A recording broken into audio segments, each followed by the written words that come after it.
Sejam bem-vindos, meus amigos, minhas amigas, ao podcast Multimissão. Meu nome é Márcio Bueno, estamos aqui para falar sobre um assunto que faz parte do nosso dia a dia, segurança pública, ordem pública.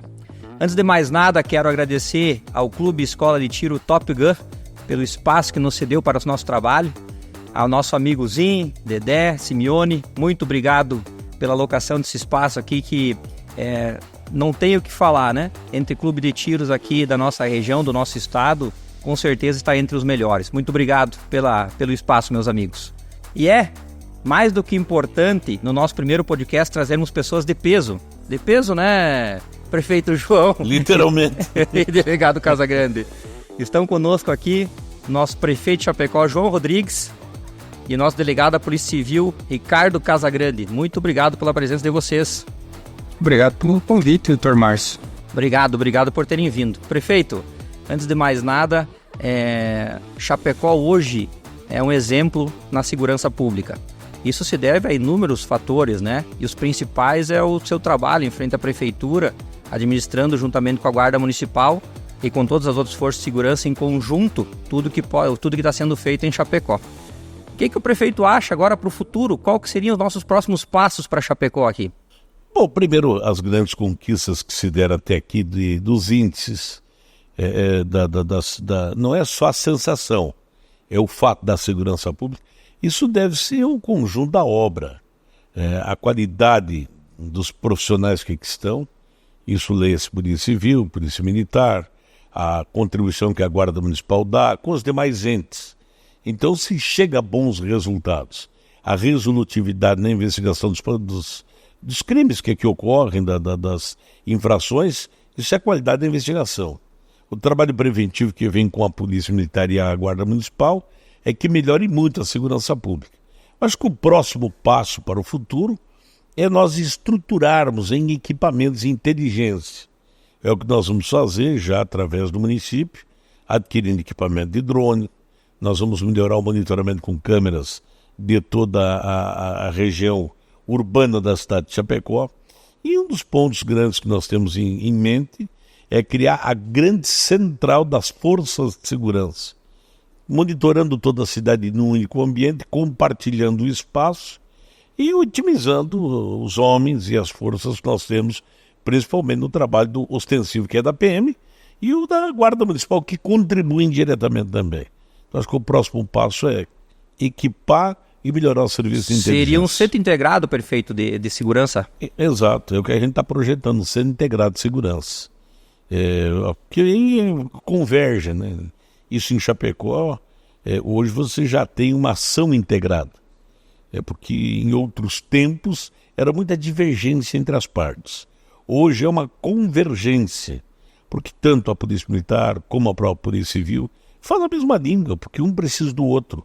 E no final, quem ganha com isso é a cidade de Chapecó. Perfeito. E nisso tudo, né, Casagrande, eu agora me lembrei, essa integração, prefeito, e está aqui o delegado Casagrande, que não me deixa mentir sozinho, essa integração aqui começou, salvo engano, o delegado pode me ajudar, quando ele num dia me disse o seguinte: Márcio, vamos fazer um churrasco, um almoço? E eu disse, vamos. E quem que vamos convidar? Se fosse nós convidarmos o pessoal da segurança pública e os comandos das forças, isso há quantos anos atrás, Casagrande? Foi 2021, não? 3 ou 4 anos. 3 ou 4 anos atrás. Nos reunimos na ABB, aqui em Chapecó, em 5 ou 6 pessoas, talvez mais, e lá, prefeito, que começou a nascer esse primeiro contato entre as forças de segurança. Me chamou a atenção, né, delegado Casagrande, que na época não havia uma conversa mais próxima, né, entre as forças de segurança como a gente vê agora. Sim, doutor Márcio, esse churrasco não foi uma oportunidade de se criar laços, né? Por quê? Porque nós tínhamos o contato institucional, mas nós não tínhamos muitas vezes o contato pessoal, o contato de amizade.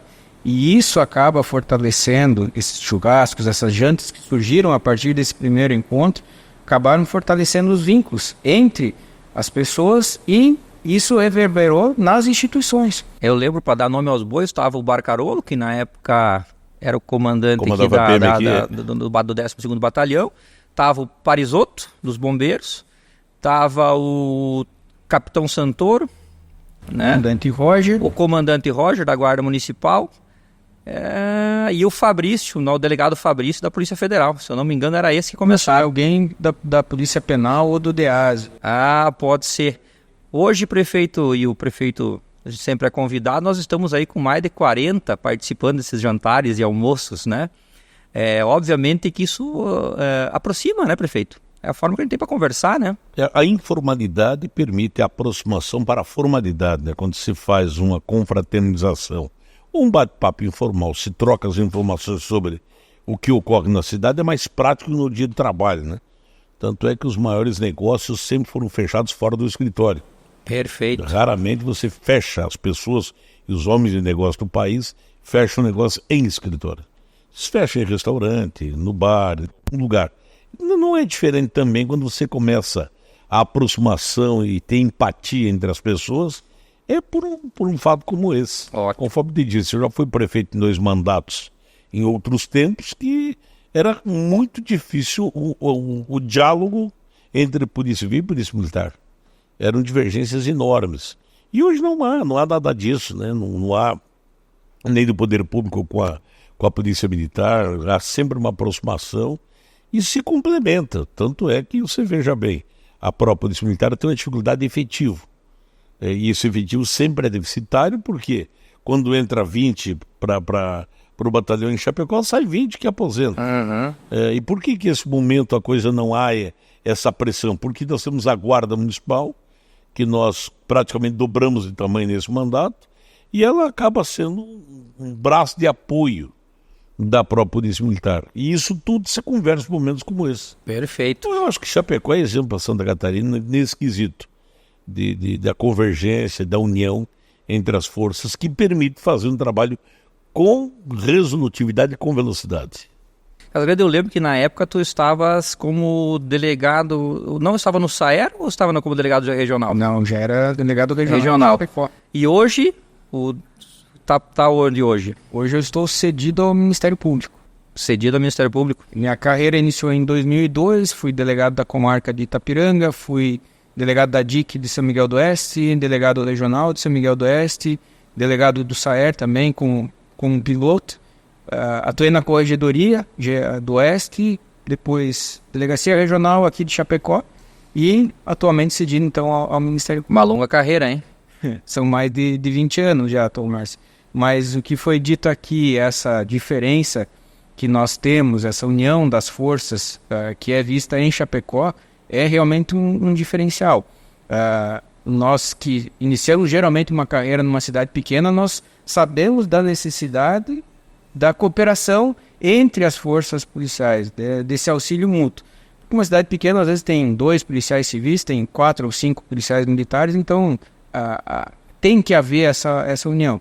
Quando a gente começa a ir para cidades maiores, acaba cada instituição fazendo o seu papel, cada instituição dentro do seu nicho, cada instituição separada, e aqui nós conseguimos, né? Com seu apoio, com o apoio de todos os que estavam, né, naquele momento, chefiando as instituições, comandando as instituições, fazer essa aproximação.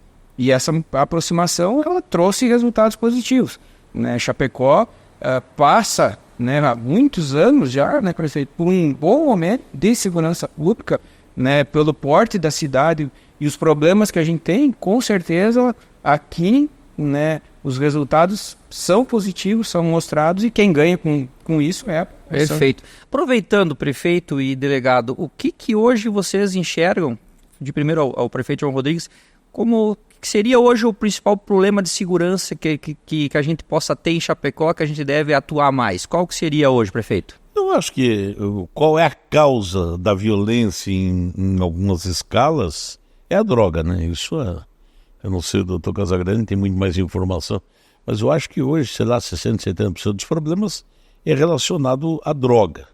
Agora, é uma luta difícil, é enxugar um gelo sem tamanho, porque quando você elimina uma boca de fumo, por exemplo, abre outra. Sim.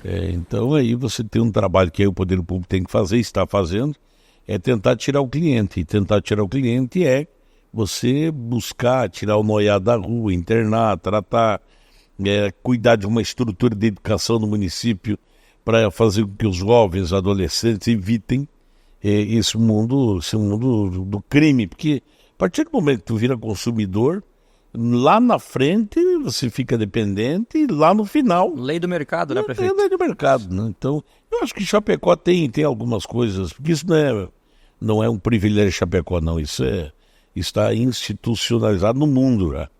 Mas aqui para nossa cidade a gente percebe o que, quando dá homicídio, o que houve? Ou é questão de droga, ou foi infelizmente, nós temos aqui alguns casos de crimes domésticos, né? O cara que passionais. acaba... exato, crime passional em alguns casos. Então, para por aí. Latrocínios é muito pouco. Não, isso é... praticamente inexiste. Não lembro isso. da última vez, né, delegado? Teve latrocínio. Então tu note que a coisa é corriqueira. E tudo tem se chegado a um bom termo ao final, porque a polícia tem desvendado tudo. Absolutamente tudo está tendo um desfecho. E os índices nossos são dos melhores do Brasil, né? Mas isso porque é uma ação de prevenção, há uma ação de investigação, a força de segurança, de fato, ela atua. Então nós temos aí esses problemas em tese, mas tem uma estrutura muito boa que age para combater, para diminuir, para dar uma sensação de segurança e insegurança. As pessoas precisam muito da sensação, porque a segurança existe. Agora a sensação é o quê? É a presença da polícia no bairro, é a presença dela em algum momento, e isso é difícil pelo efetivo, pelas condições de pessoal. Você tem um volume reduzido de policiais militares, principalmente, tu tem as escalas e tem também os atestados, o policial também fica doente. Então a nossa sensação de segurança é que ela deixa a desejar. Eu estive agora viajando para alguns lugares do país aqui na semana passada, e essas pessoas com quem eu conversei estiveram em Chapecó, delegado. E eles citaram muito essa situação de poder andar na rua com o celular na mão. Cidades maiores, e nem precisa ser muito maiores, não. Cidades aí do porte de Chapecó, em que o pessoal não anda com o celular, falando no celular, ou com o celular na mão, mandando mensagens. Isso é uma situação que a gente enxerga aqui, e talvez como a gente está acostumado agora com essa situação, né, de poder caminhar com tranquilidade, a gente não nota mais, né, prefeito? E isso faz com que a gente não enxergue a nossa situação de segurança pública hoje. Isso é uma coisa que me chamou a atenção nessa semana que passou. Não sei, delegado, também a tua opinião sobre os problemas que nós temos aqui, o que poderiam ser feitos. A gente foi certeiro. A questão da droga, ela é o ponto central de vários outros crimes. Então, por isso, sempre se focou muito na apuração do tráfico, porque o tráfico envolve o roubo, o tráfico envolve o furto, o tráfico envolve o homicídio. Então são vários crimes que estão conectados com o tráfico, e por isso se bate muito na investigação e se procura dar uma atenção especial à investigação dos crimes do tráfico, que envolvem, e aí nós não podemos botar o sol, né, tapar o sol e dizer que nós não temos organizações criminosas que estão envolvidas, né? O combate a essas organizações... Iria falar sobre isso agora. Combate a essas organizações é de suma importância, né? Nós tivemos aí em menos de um ano mais de 120 prisões de pessoas envolvidas, ligadas a facções. Na nossa região? No município de Chapecó. Só em Chapecó? Pegou ali alguns municípios aqui da região.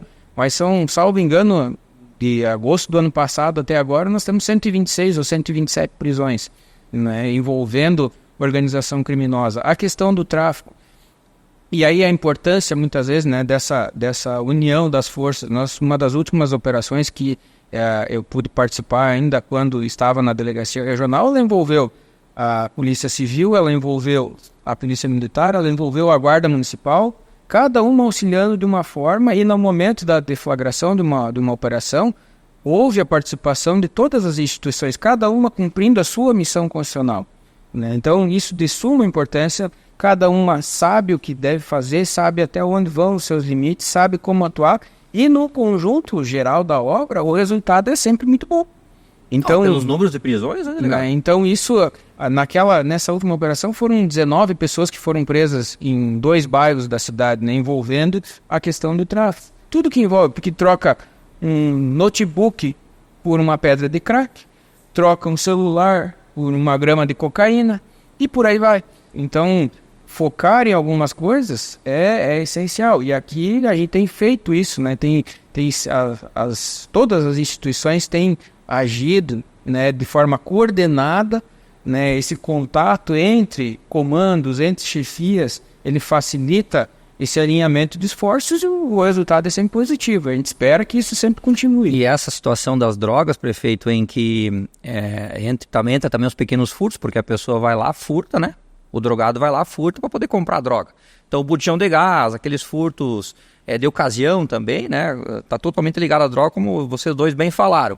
Se pegarmos as ações em relação ao furto de fios de cobre, né? Em operações conjuntas com a Guarda Municipal, com a Polícia Militar, em 2 ou 3 operações foram mais de 3 toneladas de fios apreendidos, né? Então isso vai, né, pro tráfico, vai para troca por droga. Então, às vezes, esse problema que incomoda o cidadão, que é o pequeno furto ou o grande furto, tem a ligação com o tráfico. Que é importante falar, prefeito, em relação a isso, é um tema importante que o delegado Casagrande fala sobre a lei, né, que foi instituída aqui em Chapecó dos ferros velhos. Gostaria que o prefeito comentasse um pouco sobre isso. Acho que muita gente não sabe, mas é bem importante sobre o receptador, né? O Chapecó é uma das poucas cidades que tem essa lei, né, que permite, tão logo que se faça uma blitz, uma vistoria no estabelecimento comercial, e ela tem o produto furto, ou seja, ela comprou, o ferro velho comprou o fio de cobre que foi roubado em uma construção, sendo identificado, automaticamente é cassado o alvará de funcionamento e o sujeito vai encerrar sua atividade no ramo. Então isso ajuda muito aos proprietários de ferro velho cuidarem o que compram e de quem compram. Que todo mundo percebe quando o sujeito vem vender o fio roubado, Claro, quem é. Claro. A cara não engana e o perfil não engana. Então isso tem ajudado muito a reduzir o número de produto comprado e automaticamente reduz o furtado.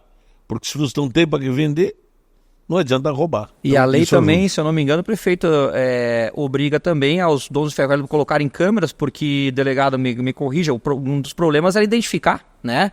Esse pessoal que vinha vender os produtos e tal, e também registrar o nome de quem vem, né, prefeito? Vender o seu produto, o nome lá e toda a identidade, CPF, enfim, os dados da pessoa, né? É porque o proprietário do estabelecimento tem que ser responsabilizado. Se ele compra o que foi roubado, ele participou do furto. A partir do momento que ele não compra e o sujeito não tem para quem vender, ele não tem por que roubar. Então, aqui nós já tivemos muitos problemas com boca de lobo, a tampa da Casan, da Celesc. Ah, sim. Então, tudo que é ferro e cobre é roubado sistematicamente, principalmente pelo dependente químico. Ah, perfeito. As drogas, prefeito, e aí entra aquele programa Mão Amiga, né? As drogas. Chapecó foi exemplo, né, delegado Casagrande, para o Brasil. Eu lembro que depois a Cracolândia, não sei se vocês vão lembrar disso, mas eu na época cuidei muito isso, quando foi instituída aqui na época era a Operação Asfixia, né? Hoje é o nome da Operação Mão Amiga. E inclusive o próprio São Paulo começou sob internamento involuntário. Aquele copiar ligaram para cá para pedir informações e tal. Sim. Depois de nós, várias outras cidades. Eu me recordo que foi numa reunião na prefeitura. Nós tínhamos o delegado Helder, que era responsável pela delegacia de furtos e roubos. E um dos grandes problemas era esses pequenos furtos, e a gente identificou na época que muitos praticados por dependentes químicos. E foi falado naquela oportunidade sobre a possibilidade de internação. E o prefeito comprou a ideia, né, de pronto, e a partir dali foi se desenvolvendo tudo isso e realmente, né, hoje faz a diferença. A gente sentiu logo depois que iniciou o programa de internação dessas pessoas, conforme o que foi ajustado à época, que conforme fossem identificados os autores como usuários, como dependentes químicos, nós informávamos a prefeitura, assistência social, né, e os outros órgãos. E a partir dali, a prefeitura adotou, então, essa posição, esse programa, e de imediato já se sentiu uma redução, né, de furto. Eu acho que é importante falar, prefeito, que nós tivemos, além do apoio das Forças de Segurança, obviamente, a assistência social da Prefeitura, o apoio do Ministério Público e do Judiciário nessa Essa convergência que permite dar certo, porque o poder público, quando pratica o ato de tirar o elemento de circulação, ele não está cometendo um ato ilegal. Ele está cometendo baseado na lei, que permite que haja internamento involuntário, desde que haja um parecer médico ou autorização da família, assim que a gente trabalha. Então nunca houve nenhuma ação contra esse ato.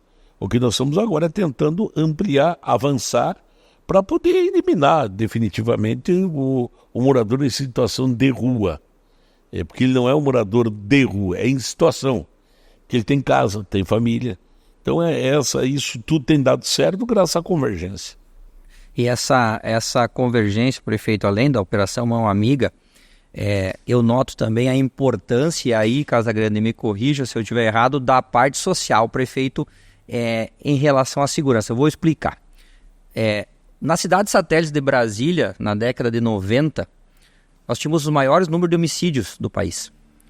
E aí, o secretário de Segurança de Brasília, na época, era um coronel aposentado do Exército, da reformado, eu não lembro o nome dele. Ele dobrou o número de efetivo lá. E os homicídios não diminuíram. E aí, com o estudo, foi visto o seguinte, prefeito, que não havia praças, não havia um campo de futebol, não havia uma pista de skate, não havia nada. Os pais e mães da cidade satélite de Brasília iam trabalhar em Brasília, certo? Deixavam os filhos, como não tinha creche também, deixavam os filhos lá. Os filhos ficavam o quê? Nos bares que tinha uma mesa de sinuca, alguma coisa nesse sentido. Aí eles iam para lá. E lá eles viam crimes, eles viam tráfico de drogas, eles iam resolver as coisas na base da arma branca, da facada, e entendiam com o passar do tempo que aquilo era a forma de resolver os problemas. Então não adiantava duplicar ou triplicar o número do efetivo, que sem uma parte social, né, prefeito, não vai adiantar. Não. E aí eu vejo que Chapecó hoje está com uma quantidade enorme de praças sendo construídas. Nós estruturamos a parte física da cidade com praças, parques, pistas de caminhada, mas no bairro nós temos ação social. São aula de música, de pintura, escolinha de futebol. Então nós estamos agindo na juventude e também no dependente químico internado nós temos um acompanhamento. Quando ele vem, a gente encaminha o mercado de trabalho e acompanha ele e a família. Então, um serviço muito completo aqui em Chapecó. Legal. O que você acha dessa situação da parte social com a segurança pública? Com certeza, né, doutor Márcio? Eu vou dizer uma frase que eu escutava do meu avô, né, que cabeça vazia, oficina do diabo. Né? Então, com certeza, se você mantém o jovem ocupado, se você tem algo a oferecer a ele, você tira ele desse meio. E é cruel, mas é verdadeiro, né, de que um jovem que convive todo dia com o tráfico, com violência sexual, com violência familiar, ele tem uma grande chance de acabar indo para esse mesmo caminho. Então, se você ocupa ele com esporte, com outras atividades, né, tirando ele desse convívio inteiro, né, junto a esse tipo de coisa ruim, com certeza você vai ter um jovem que vai ser direcionado para um outro caminho. Isso não adianta. A segurança pública ela não é somente das forças de segurança, né? Ela é um assunto, a ordem pública, a segurança pública é um assunto que envolve N entidades, né? Não somente as forças de segurança. E isso a população tem que entender também, né? A importância de fazer a denúncia, a importância de fazer o boletim de ocorrência, a importância de avisar se enxerga algo, se vê algum crime. Estou num ponto sensível, que é a questão do registro da ocorrência. Muitas vezes a população ela diz, mas não adianta eu registrar. Adianta é importante porque falar. Nós temos um banco de dados, nós temos a informação, e lá na frente, muitas vezes, é essa informação registrada, às vezes há 1, 2, 3 anos, que ela vai servir de base para um inquérito, que ela vai servir de base junto a uma ação criminal, né? E ela vai dar elementos para dizer, não, esse indivíduo ou essa pessoa que foi citada naquele boletim de ocorrência, ou esse objeto que tinha desaparecido. Nós tivemos situações eu dou um exemplo, uma arma que estava há muito tempo que ela havia sido dada como furtada, ela apareceu num crime há pouco tempo atrás, né? Então, quer dizer, se identificou algo que havia desaparecido ou se havia sido furtado há mais de 10 anos e aparece agora uma ocorrência policial, né? Então, a importância de se ter esse registro, nós não temos uma subnotificação, né? Não adianta nós termos números bons, mas não serem números verdadeiros. Então, isso é extremamente importante, nós termos dados reais para nós podermos agir, dar trazer a sensação de segurança, né, prefeito? Mas além disso, eu acho que a sensação de segurança lá atrás, a sensação de tranquilidade para o cidadão, porque ele sabe que ele pode sair, que ele pode estar mais tranquilo, né, andando com o seu celular, andando, né, parar numa sinaleira sem ser assaltado. Exato. Né? Então são várias coisas que... Eu acho que esse exemplo principal está no furto, tá, prefeito? De fazer o BO do... Porque assim, nós não temos aqui, estava falando agora, assassinatos são muito, muito raros, assim, o próprio latrocínio. Agora, quando tem furto, eu acho que é aí que entra essa frase, não adianta fazer o BO, mas adianta justamente para a gente também ter um parâmetro onde está acontecendo mais furto, para as forças de segurança também tomarem medidas naquela direção, né? É isso, né, delegado? E o que a gente vê muitas vezes, né, é que se trabalha com manchas de criminalidade. Então, se você não tem o registro, se você não tem a notificação, daqui a pouco eles olham e dizem, não, Chapecó tá bem tranquilo, então não precisa efetivo, não precisa outras coisas.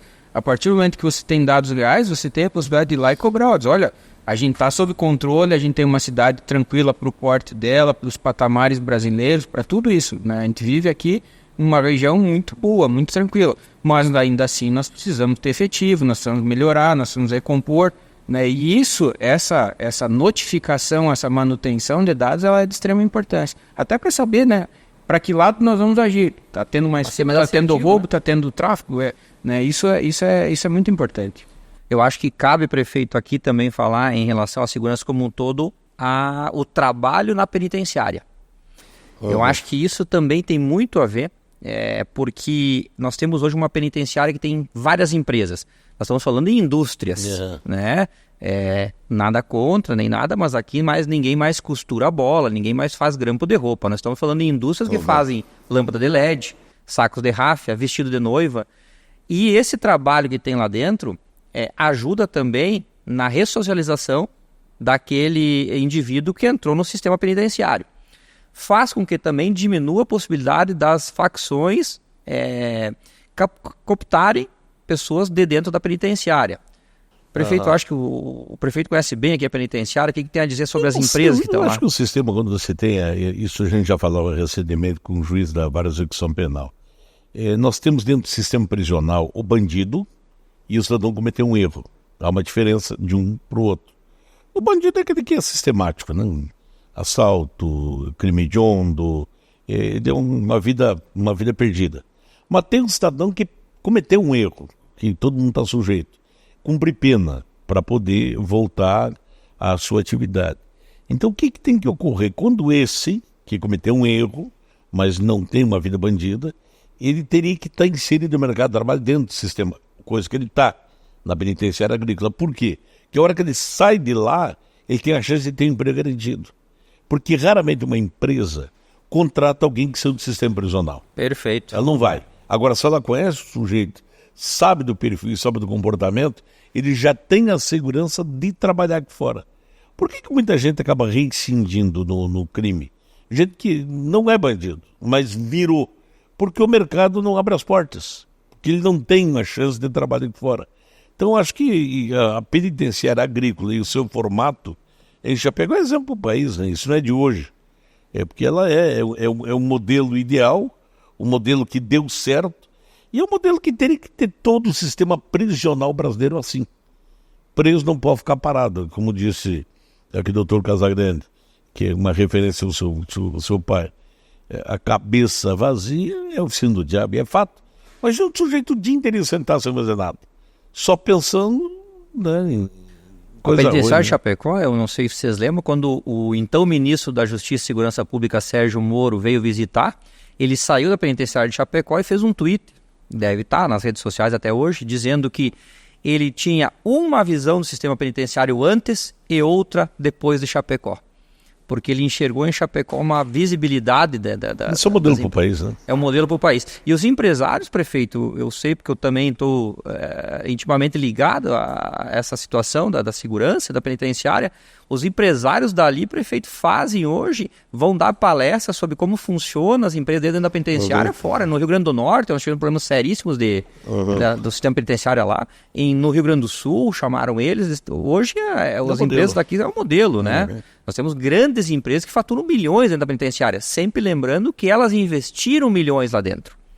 Né? O barracão que tem lá não foi do Estado, foram elas que construíram. Né? Então, quando elas começaram esse projeto, imagina a importância que foi para elas ter uma segurança de que elas iriam dar certo. Eles também tiveram que apostar, né? Porque não é qualquer um que vai lá e coloca milhões num barracão na penitenciária que depois fica para o Estado, certo? E eles vão continuar trabalhando lá dentro. Então, acho que, delegado, é uma das funções primordiais da ressocialização do trabalho. Quando eu dou aula, quando eu converso com os alunos da Faculdade de Direito, muito se questiona, né, sobre a ressocialização do preso. E se você pegar em alguns estados os sistemas prisionais, eles são mais caóticos, né? Em Santa Catarina, eu acredito que nós estejamos com algo dentro do aceitável, dentro do razoável, e aqui, o sistema aqui de Chapecó, né, com essa questão das empresas, é muito bom, né? Ele deve, e com certeza já serviu de exemplo para outros presídios, outras penitenciárias, ou em outros estados, em outros municípios. Então, isso é importante. Se você não tirar alguém do lado de dentro melhor do que ele entrou, é porque algo não está errado, né? Algo está errado. Né? E é o que, infelizmente, né, não vamos ser hipócritas, é o que acontece e muito, né? A gente escuta, né, que a penitenciária é a universidade do marginal, né, digamos assim. O né? sistema prisional é uma faculdade do crime. Agora, quando ela é bem gerida, quando ela tem o perfil que a nossa tem, é uma oportunidade de o sujeito pagar o que deve e voltar para o convívio da vida, né? Outros sistemas, o sujeito fica o dia inteiro sem fazer nada. E tem uma história que é real, e isso eu conheço. Em cidades de grande porte, exemplo Porto Alegre, o sujeito cometeu um pequeno delito, ele acaba sendo detido, vai para o cadeião. E quando ele é de família muito pobre, a família depende dele para sustentar a casa. Quando ele vem, fica sem renda, sem receita. O que ocorre? O crime adota ele lá dentro e sustenta a família lá fora. Quando ele sai do sistema, ele sai vinculado à facção, porque ele tem que pagar o que deve. E aí a bola de neve. Quem não era passa a ser, porque a família do cara está desamparada. E o cara tem uma pena curta para cumprir. Às vezes a pena de 1 ano fica 6 meses, 8 meses com a regressão de pena. E ele volta. Quando ele volta, ele já está vinculado. E não tem que querer sair. Então isso é fato. E por isso que o sistema prisional no Brasil precisa ser revisto. Ele tem que separar o faccionado de determinado sistema, porque ele já está no meio, não vai ser mais. Mas o outro cidadão que não é, ele não pode estar misturado, ele não pode estar no mesmo ambiente. Nem no mesmo presídio deveria estar. Porque o que está no sistema, e aquele cidadão que não é faccionado, que não está vinculado, ele tem que estar trabalhando o dia inteirinho, trabalhando lá dentro, outros quando podem aqui fora, para começar a reabrir a porta. Agora, fora isso, você vai aumentar o número de pessoas envolvidas com o sistema. Perfeito. Vamos para nós irmos para o final aqui do nosso podcast. Muito obrigado, já agradeço de antemão. Mas eu tenho uma pergunta. Legislação sobre armas. Começo com o delegado Casagrande. Delegado Casagrande, qual a sua opinião hoje sobre a legislação de armas que nós temos no Brasil?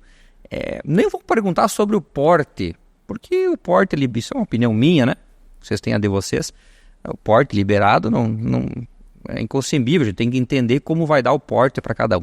Mas a venda de armas, o que está acontecendo hoje no nosso país, porque eu acredito que a segurança pública, ela não depende disso, ela não é o maior, digamos, não vamos ter num porte de arma ou numa compra facilitada de arma uma maior segurança pública em relação a um percentual. Não é isso, mas ela ajuda, na minha opinião. Qual que seria a sua opinião, delegado Casagrande? Bom, eu penso, e aí polícia. Aí eu falo CPF, né? CPF Ricardo Casagrande, não instituição Polícia Civil. Minha opinião é que todo cidadão de bem deveria ter uma arma em casa para defender. O de bem é quando sai todas as negativas da... Todas as negativas. Quando então, esse de bem é importante a gente citar o que é. Quando ele preenche os requisitos de lei para dizer, você pode ter uma arma em casa. Eu acredito que todo cidadão de bem deveria ter o direito de ter uma arma em casa. para defender o seu patrimônio e a sua família. Quanto ao porte, eu tenho algumas restrições. Eu acho que ele deve ser permitido às pessoas que têm capacidade técnica, capacidade psicológica, dentre outros requisitos muito mais, né, complexos do que para você ter arma. E necessidade também. E necessidade, né? Mas aos que têm deveria ser também, né, permitido. Mas a minha posição, cidadão de bem poderia e deveria ter arma em casa para defender a sua família. Se você pensa num ladrão, se ele vai entrar numa casa onde tem cachorro e tem alarme, ou ele vai entrar na casa onde não tem cachorro e não tem alarme. Se ele souber que tem um cidadão armado ou na casa ao lado um cidadão desarmado, ele vai optar por entrar naquela que não tem arma. Então isso demonstra que a arma, ela é sim, se usada dentro do que preceitua a lei, algo necessário, algo que pode impedir o mal. E vou dizer mais, eu já participei de debates sobre esse tema, né? E nós temos, e aí foi falado sobre a situação de crianças que podem morrer vítimas de disparo acidental de arma de fogo dentro de casa. E se você tiver essa arma, morre no Brasil mais crianças afogadas em piscinas dentro de casa do que vítima de arma. Não só no Brasil, nos Estados Unidos também. Então, o que nós temos? Eu penso que é algo que deva ser trabalhado, deve ser permitido para o cidadão ter a arma, deve ser permitido ao cidadão poder treinar, estar habilitado e fazer o uso quando necessário para defender, principalmente para defender a sua família. Obrigado. Prefeito. Da mesma maneira, eu não acrescento absolutamente nada em razão daquilo que o Dr. Casagrande abordou. É fato, todo cidadão tem o direito a uma arma em casa, desde que ele tenha psicologicamente equilíbrio emocional para isso. E da mesma maneira o porte também ele tem que ser para a pessoa que saiba manusear e psicologicamente equilibrado. E principalmente para o cidadão que também tem uma fragilidade na sua atividade. Ele tem um risco na atividade profissional que exerce. Mas em casa, eu acho que isso aí é um direito que todo mundo tem que ter, resguardando isso, tem que estar dentro do que a lei determina. E nós vivemos um momento de divergência do país, as discussões são mais políticas do que práticas. Então, se você é a favor da arma em casa, eu sou contra porque eu sou teu adversário. Esse é o fato. Ninguém sobe... as leis, elas não atingem as facções, ela não atinge os bandidos. Que bandido não segue lei? A lei é feita para os homens de bem. Então, o homem de bem, ele tem que seguir uma lei. Agora, os demais não tem lei para eles. A lei deles é o quê? É nada. Andam armados do jeito que querem, do jeito que podem, e o cidadão de bem que precisa proteger a sua casa, ele tem uma série de dificuldades. Hoje é uma luta no próprio governo. O atual governo que está também tem um posicionamento equivocado. Então, quando nós deveríamos ser consenso, porque é dos Estados Unidos. Lá, as disputas eleitorais são frequentes, como no Brasil. E são pesadas, são até ferrenhas. Mais que aqui, né, prefeito? Oxe, só que lá não está em discussão o direito do cidadão, a defesa. Lá você compra uma arma numa loja. Você vai lá, apresentou o seu documento, como leva embora. Anda com a arma na mão, se quiser. Agora, nós aqui, talvez não tenhamos ainda essa capacidade intelectual, emocional de ter. Mas eu acho que os avanços que tivemos até aqui, isso não pode retroceder. Nós temos que manter para evoluir no futuro. Uma coisa certa, né? A gente sempre escutou, sempre ouviu dos desarmamentistas que quando se desse porte de arma ou se desse uma facilidade em liberar armas, ia explodir a quantidade de homicídios no Brasil. Pelo contrário. Pelo contrário. Reduzir muito. Então, assim, essa tese caiu por terra porque matemática, os números estão aí, o número não mente. Né? Nós aumentamos em 400% o número de venda de armas no governo anterior e diminuímos em 36% o número de homicídios por armas de fogo no Brasil. Exato. Então, essa teoria caiu por terra, né?